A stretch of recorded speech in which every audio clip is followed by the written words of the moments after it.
محمد رسول الله. إن الحمد لله نحمده ونستعينه ونستغفره ونعوذ بالله من شرور أنفسنا وسيئات أعمالنا من يهده الله فلا مضل له ومن يضلله فلا هادي له. أشهد أن لا إله إلا الله وحده لا شريك له وأشهد أن محمدا عبده ورسوله. يا أيها الذين آمنوا اتقوا الله حق تقاته ولا تموتن إلا وأنتم مسلمون. أما بعد فإن أصدق الحديث كتاب الله وخير الهدي هدي النبي صلى الله عليه وسلم وشر الأمور محدثاتها وكل محدثة بدعة وكل بدعة ضلالة وكل ضلالة في النار. Lavdërimet më sinqerta i takojnë vetëm Allahut të Madhërisëm. Vetëm atë falenderojmë dhe vetëm prej tij ndihmë e falje kërkojmë. Atë që udhëzon Allahu i plot fuqishëm s'ka askush mund ta humbë, dhe atë që Allahu i madhruar e devijon s'ka askush mund ta drejtojë në rrugën e drejtë. Dëshmoj e deklaroj se nuk ka asnjë Zot që meriton të adhurohet me të drejtë përveç Allahut, i cili është një i vetëm, nuk ka ortak. Dhe dëshmoj e deklaroj se Muhamedi sallallahu alaihi wasallam ishte i dërguar i tij i fundit, i cili na përcolli këtë shpallje, Kur'anin famlar. Salavatet dhe selamet, lavdërimi dhe paqja qofshin mbi të, familjen e tij, shokët e tij dhe mbi të gjithë ata besimtar musliman që pasojnë rrugën e tij dhe udhëzohen me sunetin e tij deri në ditën e gjykimit. Të nderuar vëllezër besimtar, sot njeriu ka avancuar më shumë se kur në aspektet e jetës dhe teknologjisë. Është lidhur si kur më parë në mesvete. Ka arritur t'i dërgoj mesazhe tjetrit që është larg me 10.000 kilometra në një sekond. Mund të fluturoj në oqeane, në kontinente për një kohë caktuar, sikurse të shkoj nga një mahall në tjetrën. Ka krijuar mjete transporti që të udhëtoj dhe të shkurtoj distancat, gjithashtu edhe ka bërë platforma të ndryshme të komunikimit dhe që e bojnë në fakt botën sikur me qenë një fshat. Por me gjithë këtë dhe me gjithë këtë lidhje globale, njeriu është bërë shumë i shkëputur nga vetja e tij. Më i lidhur se kur me botën dhe më i shkëputur se kur me veten e tij, me vetveten e tij, me brendësinë e tij. Kemi pajisje që fluturojnë në hapësirë, por njerëz mezi flajnë nga preokupimet që i kanë në shtëpitë e tyre. Kemi makina që ecin shumë shpejt dhe me distanca shumë të largta, megjithatë e shohim se si zemrat e tyre dhe shqetësimet e tyre nga ankthi, nga stresi, është diçka që nuk i lën rahat fare.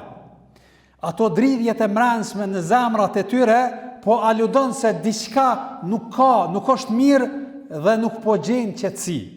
Kemi orë që regjistrojnë secilin prej neve kalori sa kemi përdorur, ku jemi në largësi mbidetare, vendodhjen tonë e kështu me radhë, por nuk kemi pajisje, nuk janë zbulu pajisje që tregojnë se sa jemi largu apo jemi afër krijuesit ton.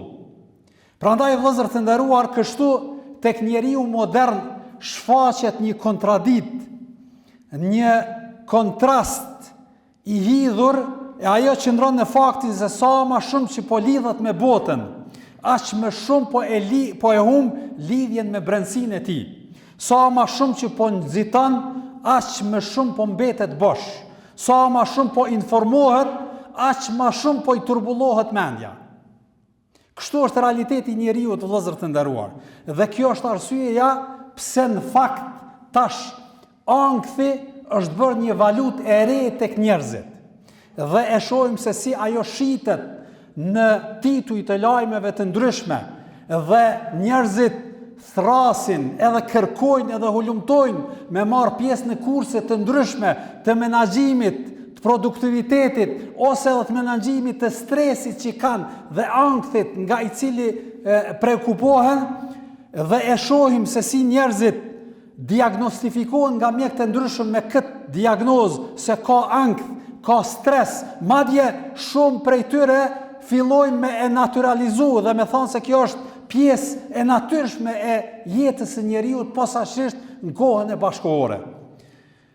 E as teknologjia, as mbushja e ditës me aktivitete, edhe pjesëmarrja në kurse të këtyre të menaxhimit të stresit nuk po zgjidhin problemet, për arsye se njerëzit po masin rrahjet e zemrës, po nuk po i masin gjendjen e shpirtit dhe shtypjen dhe gjendjen emocionale të shpirtit të tyre. Prandaj, në këtë kaos, vëllezër të nderuar, që po na drejtohet zemra jonë, shpirti jonë, edhe po thotë që këtu brenda diçka nuk është e qetë. Në këtë kaos dhe në këtë gjendje në cilën jemi, Allahu i Madhreshëm, vëllezër të nderuar, në një ajet kuranor na drejtohet neve besimtarëve kështu.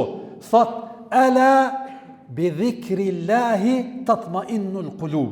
Përkthimi, ky ajet është në surën Ar-Ra'd, ajeti 28, po thot Allahu i Madhreshëm, vërtet zemrat qetësohen me përmendjen, me përkujtimin e Allahut. Dhe kjo është diagnoza, vëllezër të nderuar. Vërtet sugjerim jo i butë i Zotit të Madhreshëm, po është një rregull, një rekomandim, një diagnozë e qartë nga qielli i lartë. Prandaj, qetësia e zemrës gjithsesi vjen nga përkujtimi dhe përmendja e Allahut të Madhreshëm. Kështu po thot Zoti i Madhreshëm në këtë ajet. Pra, nuk është një luks emocional të cilën e hulumtojmë me pajisje dhe teknologji të ndryshme dhe platforma, por ajo gjendjet vetëm nëse krijojmë lidhjen me mëshiruesin ton, me Zotin ton, me krijuesin ton, me Allahun e plotfuqishëm.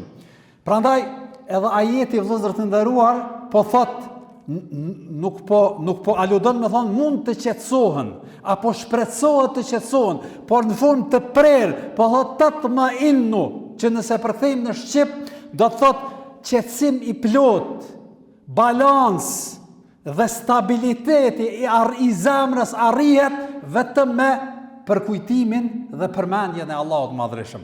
Kështu po na drejtohet Zoti i Madhreshëm, ndërsa pejgamberi sallallahu alaihi wasallam na tregon edhe më qartë, e sqaron dhe e komenton këtë që na ka thënë Zoti i Madhreshëm, kur thot shembulli atij njeriu i cili e përmend Allahun, e kujton Zotin, e ka parasysh Allahun e Madhreshëm, dhe shembulli atij që nuk e kujton Zotin e Madhreshëm, është sikurse i vdekuri dhe i gjalli.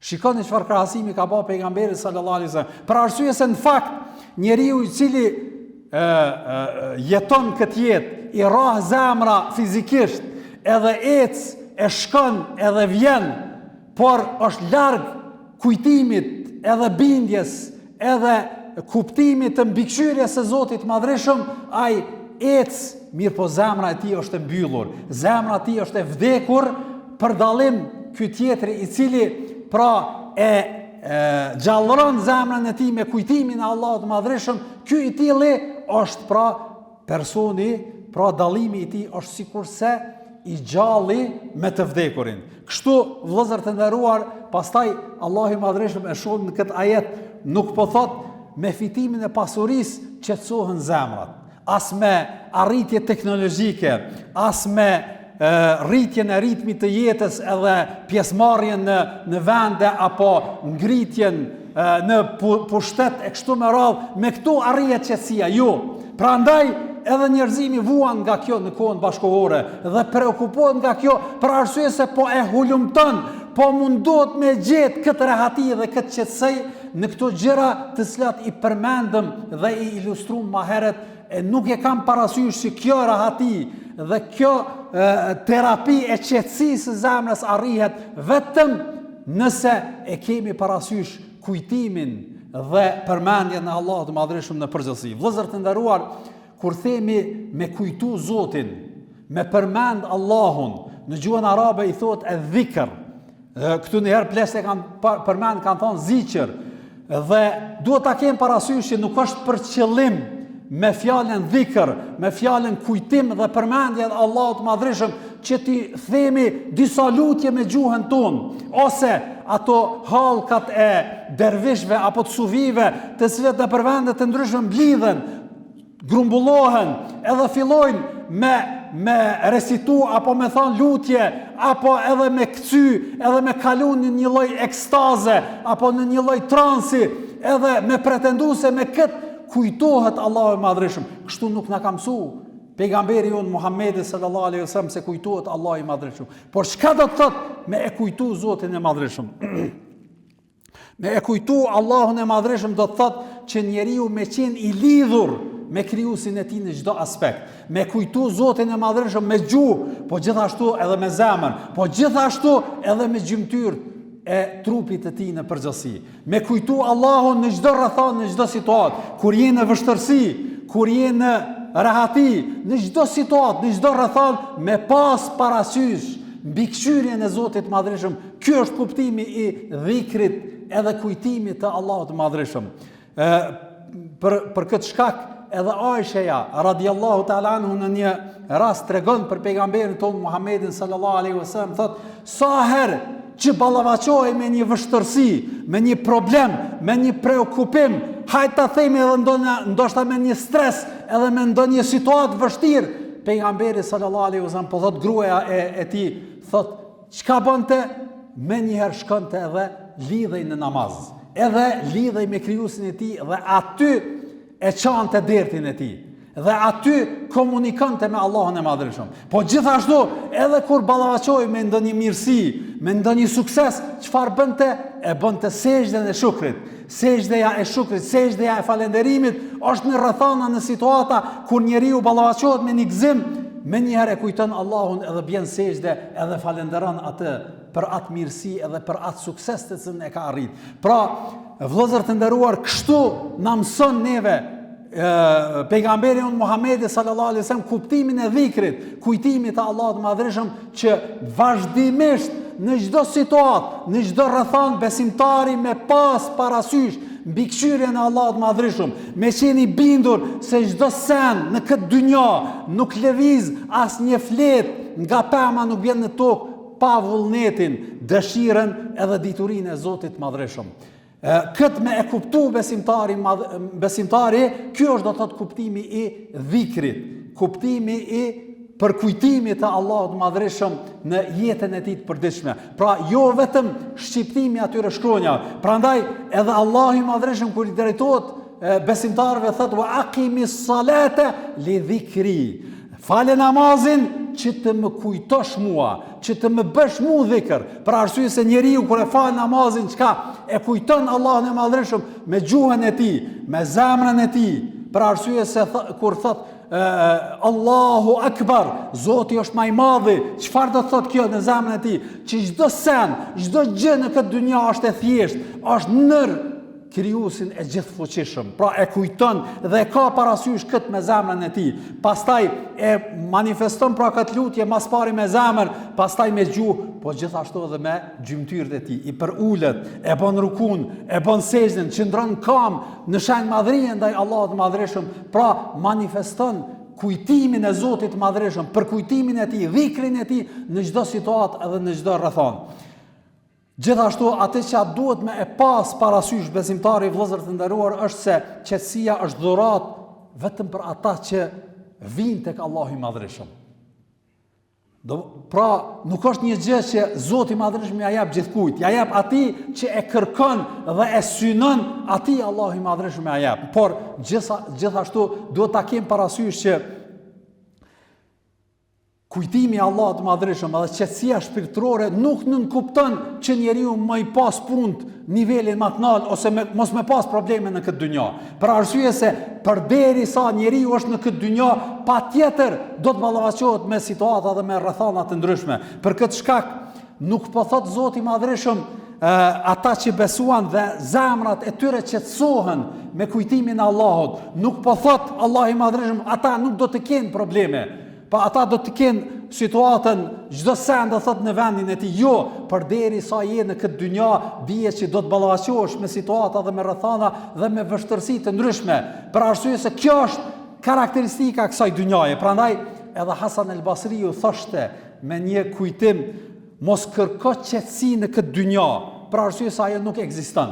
Por qetësinë dije që e ka vetëm ai që të ka krijuar ty. Domthon kërkoje tek Allahu, për arsye se nëse e kërkon këtë dynja, dije që kjo në këtë dynja patjetër, e tham edhe pak më herët, edhe pejgamberi sallallahu alaihi wasallam është ballafashtuar me vështirësi, është dëbuar nga shtëpia e tij, nga vendlinja e tij, është sulmu, janë shpif ndaj tij gjëra edhe akuza të ndryshme. Megjithatë ka mbjetu edhe është mbështet në Allahun e Madhërisëm, edhe ka kujtu Allahun e Madhërisëm, prandaj edhe i ka të i kalu këto vështërsi, edhe e ka gjetë rehatin shpirtërore në këtë dynja. Prandaj të gjithë ta kemi parasysh që vërtet në këtë dynja, përderisa jem, do të ballafaqohemi me vështërsi, por nëse dojmë me i të i kalu këto me sa ma pak stres dhe sa ma larg ankthit edhe preokupimeve që ta rendojnë zemrën tane, atëherë dorëzoju Zotit Madhërisëm, mbështetju atij, kujtoje atij,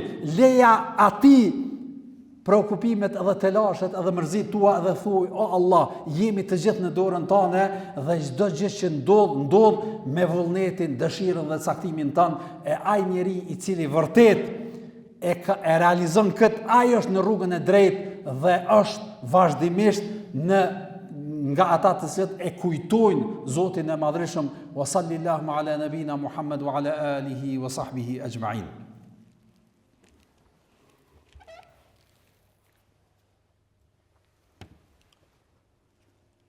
الحمد لله رب العالمين والعاقبة للمتقين ولا عدوان إلا على الظالمين والصلاة والسلام على رسولنا محمد وعلى آله وصحبه أجمعين. أعوذ بالله السميع العليم من الشيطان الرجيم.